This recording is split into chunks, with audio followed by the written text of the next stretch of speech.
Hey guys, welcome back to our channel Telugu to English teacher here. ఈరోజు video టీచర్స్గా already ఎవరైతే చేస్తున్నారో లేదా టీచర్స్గా ఎవరైతే జాయిన్ అవ్వాలి అనుకుంటున్నారో వాళ్ళందరికీ ఈ వీడియో యూస్ఫుల్గా ఉంటుంది. Teacher pre primary student conversation at class రూమ్లో మనం పిల్లలతో ఇంగ్లీష్లో మాట్లాడడానికి ఇబ్బంది పడకుండా ఈ వీడియో మీకు చాలా యూజ్ అవుతుంది, అలాగే పేరెంట్స్కి కూడా. సో వీడియోని ఎక్కడ స్కిప్ చేయకుండా ఎండ్ వరకు చూడండి, అప్పుడే మీకు క్లియర్గా అర్థమవుతుంది. అలాగే మన ఛానల్ని ఫస్ట్ టైం చూస్తూ ఉంటే ఖచ్చితంగా సబ్స్క్రైబ్ చేసుకొని వీడియో కనుక మీకు యూస్ఫుల్ అనిపిస్తే ఒక చిన్న లైక్ ఇవ్వండి. నేను మిమ్మల్ని లాస్ట్ వీడియోలో 2 క్వశ్చన్స్ అడిగాను కదా, వాటి ఆన్సర్స్ ఏంటో ఇప్పుడు చూసేద్దాం. ప్రీవియస్ క్వశ్చన్స్లోని క్వశ్చన్ నెంబర్ 1, భయపడకు ధైర్యంగా ఉండు. ఈ సెంటెన్స్ని ఇంగ్లీష్లో don't be afraid be brave, don't be afraid be brave ఈ విధంగా చెప్పాలి. సో దీనికి ఎంతమంది కరెక్ట్గా ఆన్సర్ గెస్ చేశారో ఒకసారి చెక్ చేసుకోండి. ఇప్పుడైతే ప్రీవియస్ క్వశ్చన్స్లోని క్వశ్చన్ నెంబర్ 2 ఏంటో చూసేద్దాం. ఈ పుస్తకాల్ని జాగ్రత్తగా పట్టుకో. దీన్ని ఇంగ్లీష్లో హోల్డ్ దీస్ బుక్స్ కేర్ఫుల్లీ. చాలామంది ఇంప్రూవ్మెంట్ అనేది చాలా కనిపిస్తూ ఉంది. ఇలా మీరు రెగ్యులర్గా కామెంట్ చేస్తూ ఉండడం వల్ల మీ ఇంగ్లీష్ అనేది ఖచ్చితంగా కొన్ని రోజుల్లోనే ఫ్లూయెంట్గా మారుతుంది. So please show your support with your likes and comments as always. ఇప్పుడు ఈ వీడియోలో మీకోసం 2 క్వశ్చన్స్. టుడేస్ క్వశ్చన్స్లోని క్వశ్చన్ నెంబర్ ఏంటో చూసేద్దాం. గర్వంగా ఉండకు ఇలా మనం పిల్లలతో చెప్తూ ఉంటాం కదా. ఈ సెంటెన్స్ని ఇంగ్లీష్లో ఏ విధంగా చెప్పాలో తెలిస్తే ఖచ్చితంగా కామెంట్ చేసి చెప్పండి. సో నెక్స్ట్ క్వశ్చన్, మరీ నెమ్మదిగా మాట్లాడకు. ఇది కూడా మనం పిల్లల దగ్గర పెద్దవాళ్ళ దగ్గర కూడా కొన్నిసార్లు యూజ్ చేస్తూ ఉంటాం కదా. ఈ సెంటెన్స్ని కూడా ఇంగ్లీష్లో ఏ విధంగా చెప్పాలో మీకు తెలిస్తే మీ ఆన్సర్ని కామెంట్ చేసి చెప్పండి. నేను నెక్స్ట్ వీడియోలో వీడియో ఆన్సర్స్ ఏంటో రివీల్ చేస్తాను. ఇప్పుడైతే లేట్ చేయకుండా మన వీడియోలోకి వెళ్ళిపోదాం. సెంటెన్స్ నెంబర్ 1, మనం ఫస్ట్ వెళ్ళంగానే గుడ్ మార్నింగ్ చెప్తూ ఉంటాం కదా. సో పిల్లలకి ఏ విధంగా ఫస్ట్ నేర్పించాలి అంటే, గుడ్ మార్నింగ్ చెప్పండి పిల్లలు, సే గుడ్ మార్నింగ్ చిల్డ్రన్ ఈ విధంగా చెప్పాలి. నెక్స్ట్ 1, బెంచ్ మీద కూర్చోండి. SIT on the bench. ఇక్కడ సిట్ ఇన్ ద బెంచ్ అనొద్దు, సిట్ ఆన్ ద బెంచ్ అని చెప్పాలి. నెక్స్ట్ 1, బుక్స్ బయటకు తీయండి. In English takeout the books అని చెప్పాలి.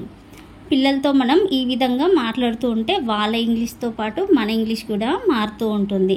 నెక్స్ట్ 1, పెన్సిల్తో చక్కగా రాయండి. Right neatly with a pencil. ఈ సెంటెన్సెస్ టీచర్స్కి కాదు పేరెంట్స్కి కూడా యూజ్ అవుతూ ఉంటుంది. రైమ్ యాక్షన్తో పాడండి. Singh the rhyme with action ఈ విధంగా చెప్పాలి. ఇంట్లో కూడా రైమ్స్ పాడిస్తూ ఉంటాం కదా పిల్లలతో మనము. సో అప్పుడు కూడా యూజ్ చేసుకోవచ్చు ఈ సెంటెన్సెస్. అరవకూడదు అంటే ఇంగ్లీష్లో డోంట్ షౌట్ అని చెప్పాలి. నెక్స్ట్ 1, జంప్ చేయండి అంటే ప్రేయర్లో నిలబడినప్పుడు మనం ఎక్సర్సైజ్ చేసేటప్పుడు ఈ సెంటెన్స్ అనేది యూజ్ చేస్తూ ఉంటాం. మేక్ ఏ జంప్ అని చెప్పాలి. నెక్స్ట్ 1, లైన్ మీద కూర్చోండి. సిట్ ఆన్ ద లైన్ అంటే లైన్ మీద కూర్చోండి అని అర్థం. నెక్స్ట్ సెంటెన్స్, ఒకరి వెనక ఒకరు నిలబడండి. ప్రేయర్ చేపించేటప్పుడు ఇలా మనం మాట్లాడుతూ ఉంటాం కదా, స్టాండ్ బిహైండ్ ఈచ్ అదర్ అని చెప్పాలి. సో నెక్స్ట్ సెంటెన్స్, ఒకరి వెనక ఒకరు కూర్చోండి. సిట్ బ్యాక్ టు బ్యాక్ అని చెప్పాలి. ఒకరి వెనక ఒకరు కూర్చోండి అంటే సిట్ బ్యాక్ టు బ్యాక్ అని ఈజీగా మనం చెప్పేయచ్చు. నెక్స్ట్ 1, ఒకరి తర్వాత ఒకరు చెప్పండి లేదా ఒకరి తర్వాత ఒకరు మాట్లాడండి. Say it one by one. క్లాస్లో పిల్లలందరూ గోలా చేస్తూ ఉన్నప్పుడు ఈ సెంటెన్స్ మనకి యూజ్ అవుతూ ఉంటుంది, ఒకరి తర్వాత ఒకరు మాట్లాడండి అని చెప్పే టైంలో. నెక్స్ట్ 1, అందరము కలిసి పాడుదాం. Let's all sing together. Let's all sing together. మనం ప్రేయర్లో ఈ సెంటెన్స్ యూజ్ చేసుకోవచ్చు. నెక్స్ట్ సెంటెన్స్, నా తర్వాత పాడండి, నా తర్వాత పాడండి లేదా నా తర్వాత మాట్లాడండి, ఇలా ఎన్నైనా వాడుకోవచ్చు. సింగ్ ఆఫ్టర్ మీ, సింగ్ ఆఫ్టర్ మీ, టాక్ ఆఫ్టర్ మీ, ఇలా కూడా చెప్పొచ్చు. సరిగ్గా కూర్చోండి, పిల్లలు సరిగ్గా అంటే ప్రీ ప్రైమరీ స్టూడెంట్స్ కదా, సరిగ్గా కూర్చోవడం తినడం ఇవన్నీ ఏవి రావు కదా. So SIT properly, eat properly, stand properly, ఇలా ఏదైనా మాట్లాడవచ్చు. నోట్లో వేలు పెట్టుకోకు, నోట్లో వేలు పెట్టుకుంటూ ఉంటారు కదా పిల్లలు. So don't put your finger in your mouth, don't put your finger in your mouth, ఈ విధంగా చెప్పాలి. నెక్స్ట్ సెంటెన్స్, బయటకు వెళ్ళకు, క్లాస్లో నుంచి ఎక్కువగా బయటికి వెళ్ళిపోతూ ఉంటారు కదా, ఇంట్లో నుంచి కూడా బయటికి వెళ్ళేటప్పుడు డోంట్ గో అవుట్ అని చెప్పాలి. బయటకు వెళ్ళకు అంటే డోంట్ గో అవుట్ అని చెప్పొచ్చు. నెక్స్ట్ వన్, రైమ్ చెప్పు, రైమ్ చెప్పు, say the rhyme, say the rhyme. చిన్న పిల్లల్లో ఓరల్ ఇంప్రూవ్మెంట్ చేయడానికి చూస్తూ ఉంటాం కదా, అంటే వాళ్ళతో మాట్లాడించడానికి ఎక్కువగా ట్రై చేస్తూ ఉంటాం కదా. రైమ్ గట్టిగా పాడండి, Singh the rhyme loudly, Singh the rhyme loudly, loudly అంటే గట్టిగా, రైమ్ గట్టిగా పాడండి. కథ చక్కగా వినండి, మనం స్టోరీస్ చెప్పే టైంలో అలర్ట్ చేస్తూ ఉంటే listen to the story carefully, listen to the story carefully అని చెప్పాలి. నెక్స్ట్ సెంటెన్స్, వింటున్నారా, పిల్లలు వినరు కదా సరిగా ఆ టైంలో. Are you listening, are you listening అని మనం మధ్య మధ్యలో చెక్ చేస్తూ ఉండాలి. సో నెక్స్ట్ వన్, సరిగ్గా తిను, ఇందాకే చెప్పాను కదా, సరిగ్గా కూర్చోవడం నిల్చోవడం తినడం పిల్లలకి సరిగ్గా రాదు కదా, ఆ టైంలో ఈట్ ప్రాపర్లీ అంటే సరిగ్గా తిను, ఈట్ ప్రాపర్లీ అని చెప్పాలి. నెక్స్ట్ వన్, కింద పడేయకు, కింద పడేయకు, పెన్సిల్ కానీ రైస్ కానీ ఏదో ఒకటి కింద పడేస్తూ ఉన్నప్పుడు don't throw down, don't throw down అని చెప్పాలి. గట్టిగా పట్టుకో, గట్టిగా పట్టుకో, hold tightly, hold tightly. Next one, సరిగ్గా రాయి, సరిగ్గా రాయి, పిల్లల హ్యాండ్ రైటింగ్ కరెక్ట్గా ఉండాలి అంటే బేసిక్ నుంచే వాళ్ళు సరిగ్గా రాయడం నేర్చుకోవాలి. Write properly, write properly. సరిగ్గా పలుకు, ఏదైనా చెప్పినప్పుడు వాళ్ళు సరిగ్గా పలకకపోతే pronounce it correctly, pronounce it correctly అని చెప్పాలి. నెక్స్ట్ వన్, నా వైపు చూడు, నా వైపు చూడు, look at me, look at me, పక్కకు చూస్తూ ఉన్న టైంలో లుక్ ఎట్ మీ అని చెప్పాలి. నెక్స్ట్ వన్, నేను చెప్పేది సరిగ్గా వినండి, నేను చెప్పేది సరిగ్గా వినండి. Listen to me carefully, listen to me carefully.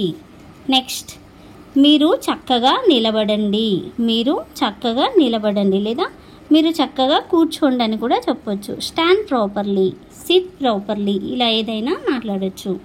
చేతులు చాపండి, చేతులు చాపండి. Stretch out your hands, stretch out your hands అంటే చేతులు చాపండి అని అర్థం. సరిగ్గా చేయండి, సరిగ్గా చేయండి. Do it right, do it right. సరిగ్గా చేయకుండా అంటే ఏదో ఒకటి మిస్టేక్ చేస్తూ ఉన్న టైంలో డూ ఇట్ రైట్ అని మనం చెప్తూ ఉంటాం. ఇలా చేయాలి, వాళ్ళు ఏదైనా మిస్టేక్ చేసినప్పుడు మనం చేసి చూపించి ఇలా చేయాలి, డూ దిస్ వే అంటే ఈ విధంగా ఈ ప్రకారంగా చేయండి అని. మీరు కూడా ఇలా రాయాలి, వాళ్ళు రాంగ్ రాసినప్పుడు మనం మంచిగా రాసి చూపించి you should also right like this, you should also right like this అని చెప్పాలి, అంటే మీరు కూడా ఇలాగే రాయాలి అని. నెక్స్ట్ వన్, స్పెల్లింగ్ చెప్పు, స్పెల్లింగ్ చెప్పు, స్పెల్ ఇట్ అని అడగాలి. నెక్స్ట్ వన్, చెడ్డ మాటలు మాట్లాడకూడదు. పిల్లలు ఒకరిని చూసి ఒకరు నేర్చుకుంటూ ఉంటారు కదా బ్యాడ్ వర్డ్స్ అనేవి. సో బ్యాడ్ వర్డ్స్ మాట్లాడొద్దు అని మనం ఎలా చెప్పాలంటే don't speak bad words, don't speak bad words అని చెప్పాలి. క్లాస్ రూమ్లో తెలుగు మాట్లాడకూడదు, క్లాస్ రూమ్లో తెలుగు మాట్లాడొద్దు అని ఇప్పుడు చాలా స్కూల్స్లలో రూల్ వచ్చింది కదా. Don't speak Telugu in the class room, don't speak Telugu in the class room, ఈ విధంగా చెప్పాలి, అంటే క్లాస్ రూమ్లో తెలుగు మాట్లాడొద్దు అని అర్థం. బుక్స్ సర్దుకోండి, బుక్స్ సర్దుకోండి. పిల్లలకి బుక్స్ సర్దుకోవడం మనమే అలవాటు చేస్తూ ఉండాలి. Pack your all books, pack your all books అని చెప్పాలి. చేతి రుమాలు బల్లపైన పరచండి. చేతి రుమాలు బల్లపైన పరచండి. Lay your napkin in front of you on the desk. Lay your napkin in front of you on the desk అని చెప్పాలి. Lay your napkin in front of you on the desk. ఏడవకు, ఏడవకు. Don't cry, don't cry. Next one, స్నేహితులతో కొట్టుకోవద్దు లేదా ఫ్రెండ్స్తో కొట్టుకోవద్దు. Don't fight with your friends.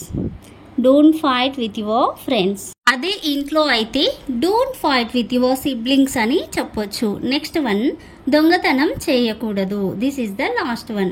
Do not steel, do not steel. Don't steel అని కూడా చెప్పొచ్చు. That's all for today. Video కనుక మీకు యూస్ఫుల్ అనిపిస్తే ఇలాంటి వీడియోస్ కావాలా, ఎంత ముందుకు పోస్ట్ చేసే ఇలాంటి వీడియోస్ కావాలా ఒకసారి కామెంట్ చేసి చెప్పండి. వీడియో ఎవరికి యూజ్ అవుతుందో వాళ్ళతో షేర్ చేసి